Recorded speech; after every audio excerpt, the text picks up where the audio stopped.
Welcome to On Course Financial, Charting Your Financial Future. This is the podcast for people who want clarity and confidence in their financial decisions. I'm Chris Brumlow. I'm a partner with the BAB Group.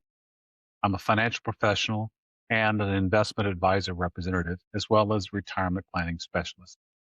The BAB Group is a proactive accounting and wealth management firm focusing on individuals and small business owners to provide holistic advice when it comes to navigating their financial futures. We help those individuals and business owners understand their numbers, connect them to real decisions, and use them to plan for the future, not just react to the past. In our podcast, this is where we talk about the real intersection of business, taxes, retirement, and life planning. Each week, we focus on helping small business owners and individuals make clearer, more confident financial decisions without hype and without the guesswork. You know, most retirement plans don't fail because of sudden events. They fail quietly. They fail because assumptions that once made sense slowly stop being true. One of the most dangerous assumptions people make is this: taxes will be lower in retirement. Today, we're going to challenge that assumption using real fiscal data, not opinions, and explain why tax rate risk is becoming one of the most important factors in retirement planning. Welcome to On Course Financial, Charting Your Financial Future. I'm Chris Brumlow. I'm a partner with the BAB Group, an investment advisor representative, and a retirement planning specialist. At the BAB Group and with our podcast, our goal is simple: to help you understand the forces shaping your financial future so that you can plan with clarity, not guesswork. Today, I want to talk about why government fiscal programs and fiscal sense matters and how that figures into your retirement plan. I'm going to share with you some slides and some information. At first glance, the federal budget may feel far removed from your retirement plan, but it isn't. And this is why. I'm going to share with you information from the Peter G. Peterson Foundation. The Peter G. Peterson Foundation is a nonpartisan organization established by Pete Peterson to raise awareness and promote solutions for America's long-term fiscal challenges, aiming at putting the nation on a sustainable economic path by engaging the public, policymakers, and experts to find common sense solutions for national debt, healthcare costs, and the economic future. And it's important to factor these things into your financial planning because retirement planning is long term, federal fiscal policy is long term, and the two inevitably intersect through taxes, benefits, and inflation. And historically, government finances have influenced income tax brackets, capital gains tax rates, how Social Security is taxed, how Medicare premiums are charged and surcharges. And ignoring the fiscal backdrop is like planning a road trip without checking the weather forecast. You might get there, but you're taking unnecessary risk that you might not have to. And you won't have a contingency plan if something doesn't happen as you expected. Now, I want you to take a look at this first slide. The growing debt is caused by structural mismatch between spending and revenues. Reviewing that chart, you can see the federal government spending and revenues back to 1990. You'll notice a period at the end of the 90s when we had a surplus. But if you notice, the spikes also are tied to macroeconomic events, the Iraq War, the Great Recession, and COVID. But notice that the overall averages of spending and revenues, they reveal the structural gap. Here's the key difference that these charts reveal. Deficits used to be temporary. They were tied to wars, recessions, economic events. But they came back and they came down. This is what we see as different now. Deficits persist even during strong economic periods. Spending growth consistently outpaces revenue growth. From a planning standpoint, that means that the government isn't between problems. It's operating with a permanent funding gap. Now, historically, persistent gaps increase the likelihood of what? Broad-based tax increases, bracket compression, slower inflation adjustments to tax thresholds. These are things that matter directly to retirees and people that are planning for and entering retirement. Now, this next slide shows the share of federal spending by category. And we can see that in 2024, the total outlays of $6.8 trillion. By the way, you know how many zeros are in a trillion? 12. I always thought this was interesting. How many years is 1 trillion seconds? 32,000 years. That's just a big number to contend with. But notice the breakdown between mandatory and discretionary spending. Mandatory spending makes up 80% of the total outlays, with discretionary only taking up 27%, and interest on the debt 13%. Let's dig into what makes up the mandatory spending on the next slide. In this slide, you see that $4.1 billion is mandatory spending, and that makes up Social Security, Medicare, Medicaid. They account for 75% of that. Why? One word: aging baby boomers. When you look at the next chart, you see that defense spending accounts for nearly one half of all discretionary. What else has changed? Now, the conditions are different. We have a workforce that was rapidly expanding. Entitlement programs used to be smaller. Interest rates stayed low for decades, but today we face an aging population, slower labor force growth, rising interest costs. When debt grows faster than economic output, governments historically turn towards taxation of income and assets. And retirees are often the most exposed to that. Digging further with the next slide, we see that net interest costs are projected to rise as deficits continue to rise.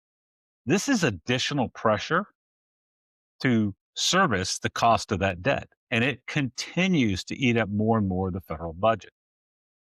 Let's look at this next chart. Mandatory spending and interest cost is squeezing discretionary programs. I want you to take note. Look back in 1975. Discretionary programs were 48% of the budget, and total spending was 21% of GDP. Fast forward to 2025, discretionary spending is only 26%, and the total budget is 23% of GDP. And if you project that out at current assumptions to 2055, discretionary spending falls down to only 19% of the budget, and the total spending goes up to 27% of GDP. What's actually driving this spending growth? Well, it isn't discretionary programs. It's unfunded obligations. It's the mandatory programs. Things like Social Security, Medicare, Medicaid, interest on the debt. These programs are largely automatic. They grow based on demographics and healthcare costs, not annual budget votes. That's important because discretionary cuts alone can't solve imbalance.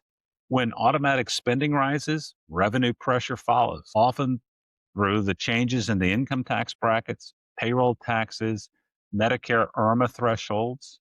And we can see how spending on these mandatory unfunded obligations still continue to climb. There's one fact that should grab your attention on this slide on interest on the debt.